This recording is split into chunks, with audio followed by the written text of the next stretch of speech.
Salut tout le monde, j'espère que vous allez super bien, mais moi en tout cas ça va, je vais très bien. Alors on se retrouve aujourd'hui pour une nouvelle vidéo et si vous n'avez pas regardé ma vidéo avec Mathilda sur l'ethnicity tag, je vous mettrai le lien quelque part en haut de cette vidéo. N'hésitez surtout pas à la regarder, puis laissez-moi des commentaires et n'oubliez surtout pas de vous abonner et de cliquer sur la cloche de notification, comme ça vous serez au courant quand je publierai une nouvelle vidéo. Alors aujourd'hui, on va parler des dangers du chébé. Alors, je ne sais pas si vous avez remarqué, mais on ne parle pas assez des dangers du chébé.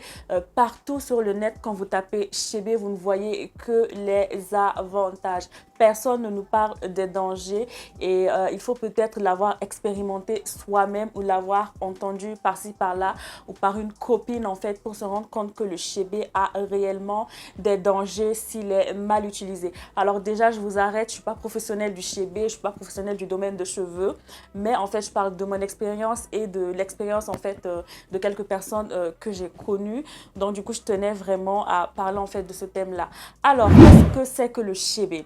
Alors, le chébé à la base est une graine de coton qui vient en fait d'une plante tropicale qu'on retrouve plus particulièrement en Afrique qui s'appelle le zambèze. Et en fait, cette graine de coton-là est plus utilisée par les Tchadiennes pour faire pousser et entretenir leurs cheveux. Alors, ce type de femme-là, ou dois-je dire en fait cette ethnie de femmes-là qui utilisent un peu plus le chébé pour faire pousser leurs cheveux s'appelle des Bassara. Mais je tenais aussi à vous préciser que je tiens à vous préciser que on a connu en fait le chébé par une youtubeuse qui s'appelle Miss Sahel qui a fait un reportage en fait sur ces femmes-là, sur ces Bassara en 2017 je pense, où elles expliquaient en fait comment est-ce qu'elles utilisaient le chébé pour faire pousser leurs cheveux. Alors, il y a une technique, voire plusieurs méthodes d'application du chébé sur ses cheveux en fait pour faciliter en fait la pousse. Mais il faut savoir qu'après cette vidéo de Miss Sahel, la youtubeuse en question, il est apparu en fait énormément de commerce en fait de chébé.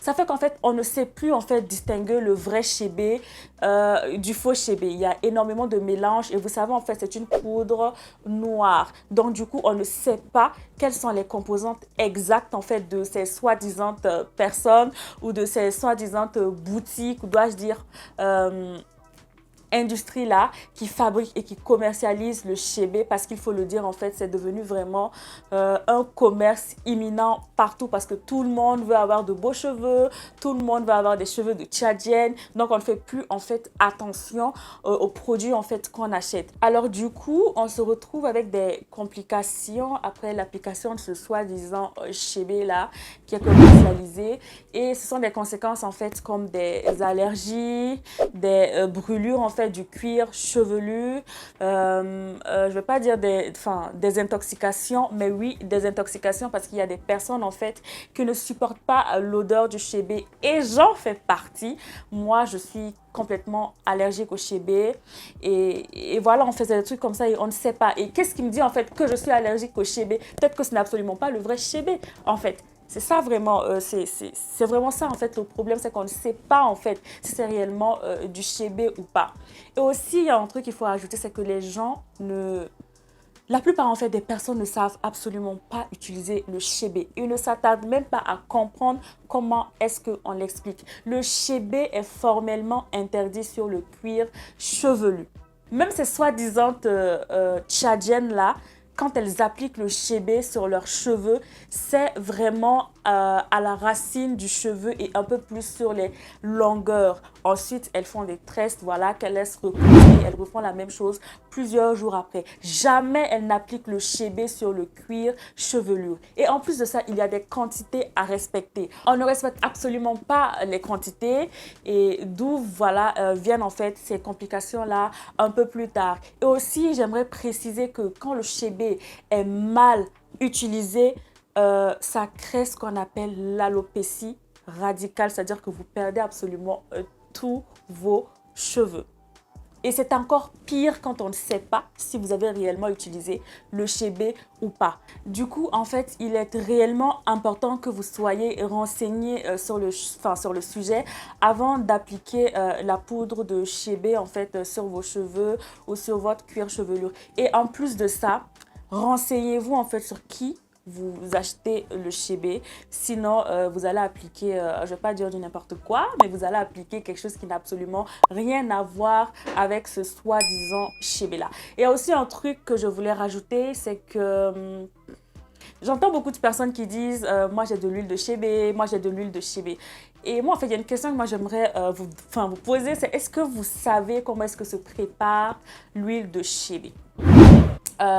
Dans la tradition de ces Tchadiennes-là, l'huile de chébé est bien sûr obtenue à partir de la poudre du chébé lui-même, mais en fait, on laisse cette poudre-là mariner dans des huiles comme l'huile de coco et l'huile de ricin, puis l'huile d'olive pendant au moins un mois.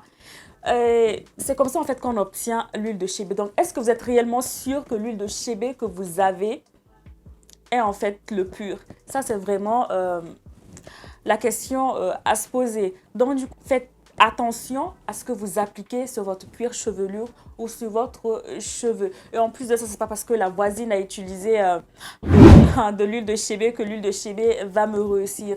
Il faut que vous appreniez à vous connaître. Et c'est un peu pareil avec une astuce qui s'appelle l'eau de riz, que je sais que vous connaissez sûrement. L'eau de riz, en fait, casse les cheveux s'il est mal utilisé. Beaucoup de personnes se sont retrouvées avec la devanture chauve ou bien des cheveux secs et cassants parce qu'ils ne savent absolument pas comment est-ce que utiliser en fait cette eau de riz en fait. Donc renseignez-vous bien, puis faites attention et il est réellement important que vous mettiez dans la tête que le chébé a réellement des dangers ou peut avoir des dangers sur vos cheveux ou sur votre cuir chevelure. Alors, c'est tout pour cette vidéo d'aujourd'hui. Si vous avez des astuces ou si vous avez d'autres, des témoignages à me donner, laissez-moi des messages. Ou si vous avez utilisé l'huile de chébé ou que ce soit le chébé lui-même ou que ce soit l'eau de riz ou une autre astuce, mettez-la en commentaire parce que ça va aider beaucoup de personnes. Et je pense que voilà, de toute façon, moi, je pense que le chébé a réellement des inconvénients. Je ne sais pas pour vous, laissez-moi des commentaires et de toutes les façons, je vous répondrai. Merci d'avoir regardé cette vidéo et n'hésitez surtout pas à vous abonner et en plus à cliquer sur la cloche de notification. Comme ça, vous serez au courant quand je publierai une nouvelle vidéo.